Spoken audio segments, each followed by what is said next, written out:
नमस्कार. रंगोत्सव चॅनलवर आपल्या सर्वांचं स्वागत. केशवायन या प्रोजेक्टबद्दल आपल्या गप्पा चालू आहेत.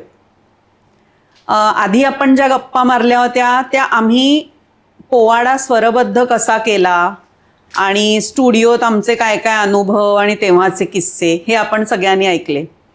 पण त्याच्याही पुढचं आव्हान होतं की तो पोवाडा मला नृत्य नाटिकेच्या स्वरूपात लोकांसमोर आणायचा होता. त्याच्यासाठी मला भक्कम आणि सक्षम अशी लोकांची नावं डोळ्यासमोर येत होती की हे प्रोजेक्ट कोण पेलू शकतं सक्षमपणे. नृत्य दिग्दर्शन आणि नाट्य दिग्दर्शन ह्या दोन गोष्टींसाठी तेव्हा आम्ही बऱ्याच नावांमधून जी दोन नावं शॉर्टलिस्ट करून फायनल केली त्या नावांपैकी एक नाव आहे नृत्य दिग्दर्शक आणि स्वतः अतिशय उत्तम नर्तक असलेले परिमल फडके. धन्यवाद कीर्तिताई. परिमल, मला ह्या प्रोजेक्टमध्ये तुझा सहभाग म्हणजे मला असं झालं की माझी स्वप्नपूर्ती आता नक्की होणार आहे, कारण हे माझं ड्रीम प्रोजेक्ट होतं. नुसता पोवाडा लोक ऐकत आले होते वर्षानुवर्ष, पण एका नवीन स्वरूपात, म्हणजे अगदी टिपिकल पारंपरिक पद्धतीने पण नाही, पण एका नवीन पद्धतीने नृत्य आणि नाट्य ह्याचा एकत्रित मिलाफ करून आपल्याला ते सादर करायचं होतं. आणि तू स्वतः एक नर्तक आहेस, तुझी एक पारंपरिक नृत्यशैली आहे, ती सांभाळून तू ह्या पोवाड्याचं नृत्य दिग्दर्शन केलंस.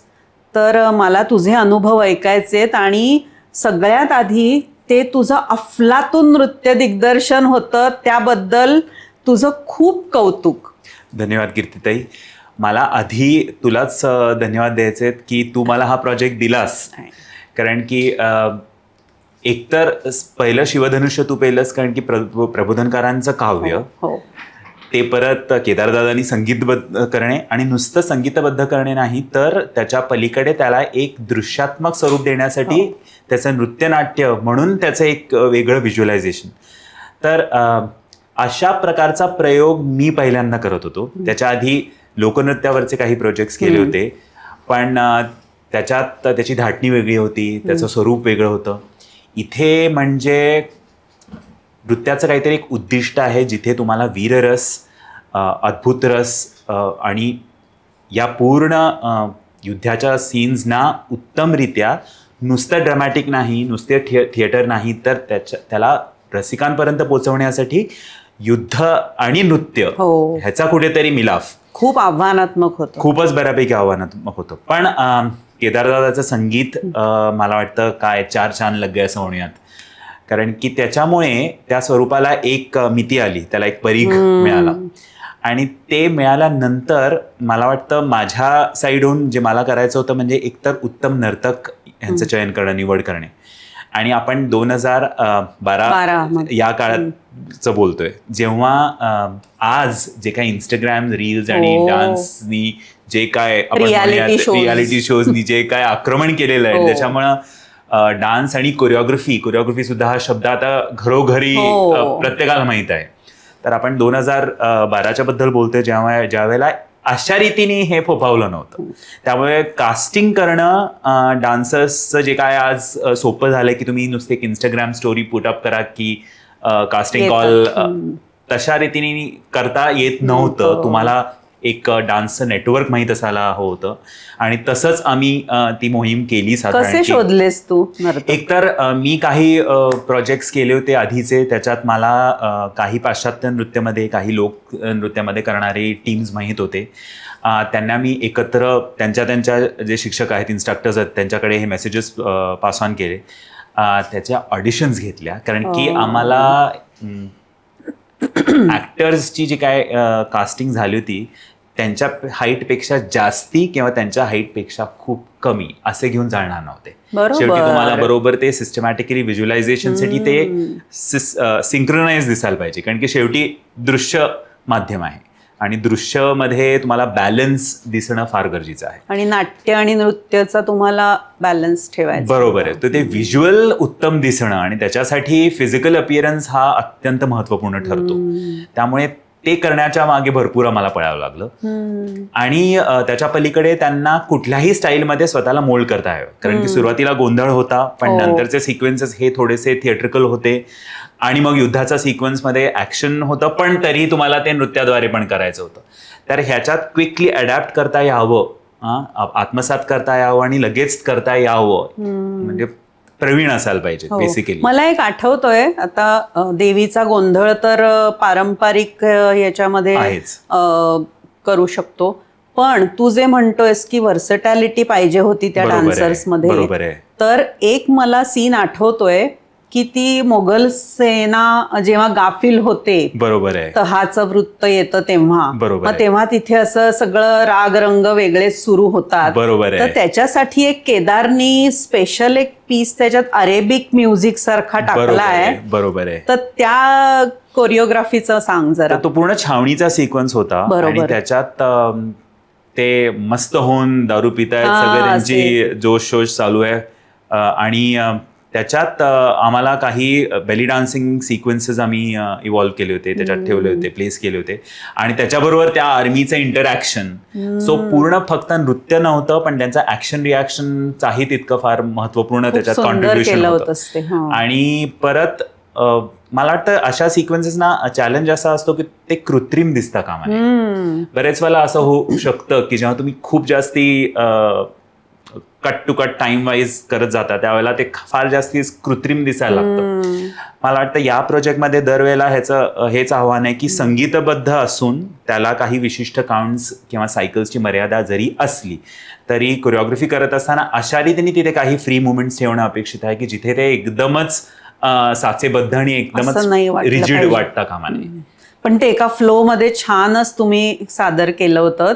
आणि मला अजून एका सीन बद्दल विचारायचंय तुला की ह्या पोवाड्यामध्ये केदारनी एक ऍडिशन केली होती, ते म्हणजे मृत्युंजय जपाची. बरोबर आहे. तुला ते आठवत असेल की शेवटी त्यांनी ते, आणि त्यांनी अतिशय सुंदर तिथे असं म्हणजे ती सगळी वातावरण निर्मिती झाली आहे त्या सीन मध्ये, तेव्हा तू एक सुंदर असा नृत्याचा हे तयार केला होता. पूर्ण कोलाज तयार केला होता आणि तिथे ज्वाळांचा कोलाज होता आणि तिथून ती मेन कॅरेक्टर येऊन बाहेर येते, अशा रीतीचा तो एक, कारण की तो सिक्वेन्सच वेगळा होता.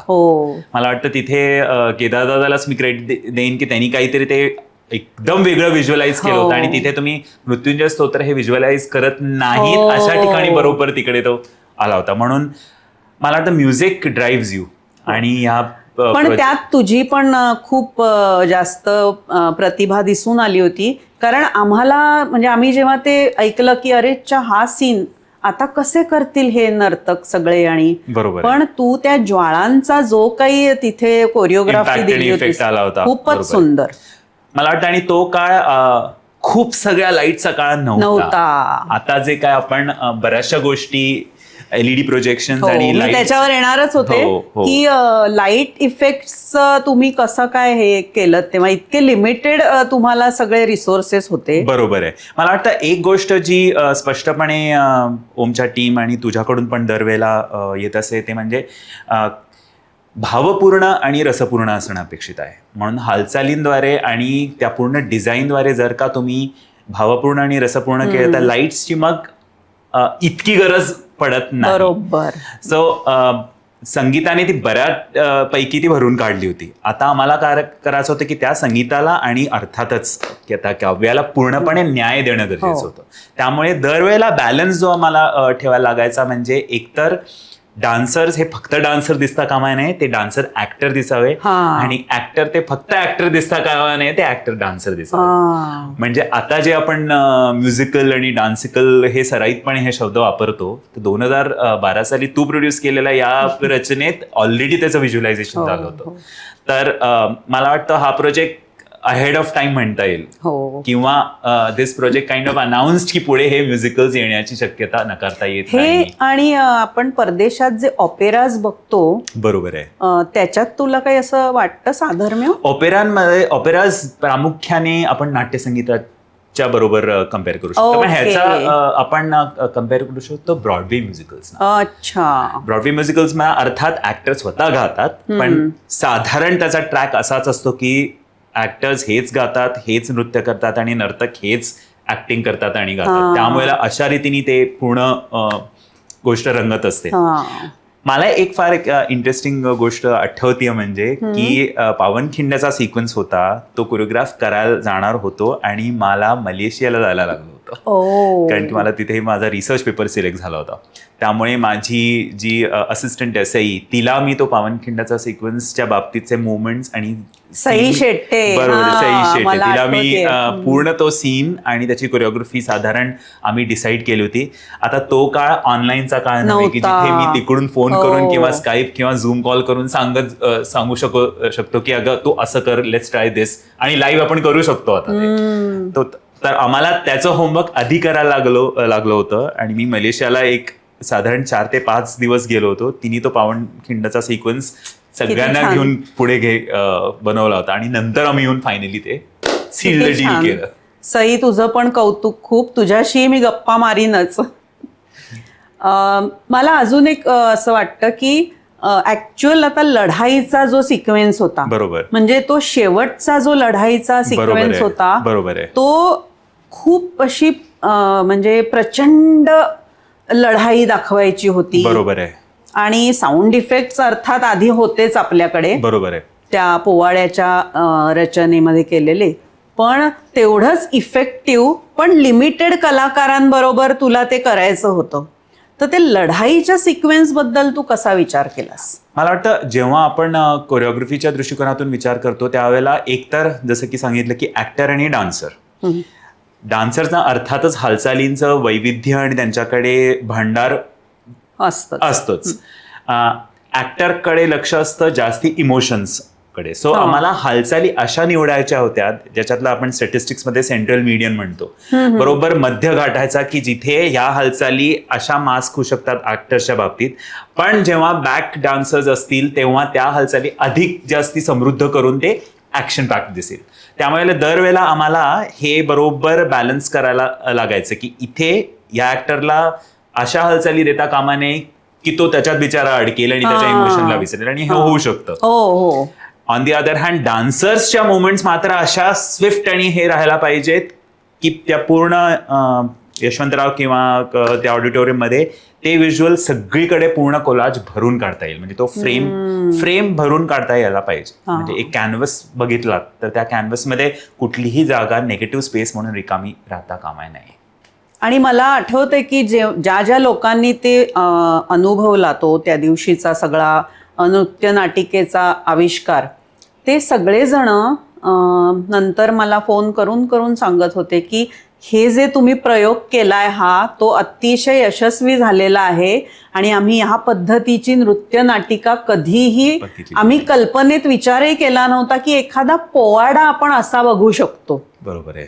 त्यामुळे तू आणि ओम ह्या दोघांनाही 100 पैकी 500 मार्क आहेत की तुम्ही अतिशय समर्थपणे ही जबाबदारी पेललीत आणि तू जे नर्तिका निवडल्या होत्यास त्या पण अतिशय उत्तम निवडल्या होत्यास. त्यांनी ते सादरीकरण खूप सुंदर केलं आणि मला अगदी मनापासून खात्री आहे की आपले प्रेक्षक आता जेव्हा हा पोवाडा बघतील आपल्या रंगोत्सव या चॅनलवर, तेव्हा ते पण असंच म्हणतील, वाह अतिशय सुंदर.